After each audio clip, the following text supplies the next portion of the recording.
আসসালামু আলাইকুম।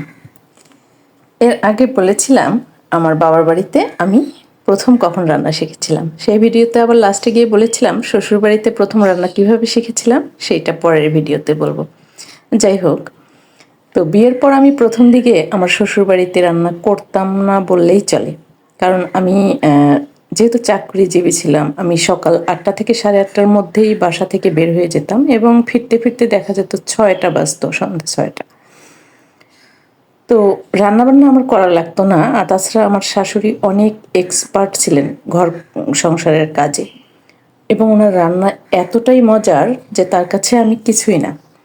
প্রথম দিকে রান্নাবান্না করতাম না, ঘরদোর গোছাইতাম, সকালে উঠে একটু ঝাড়ু দিতাম, এই টাইপের কাজগুলো করতাম।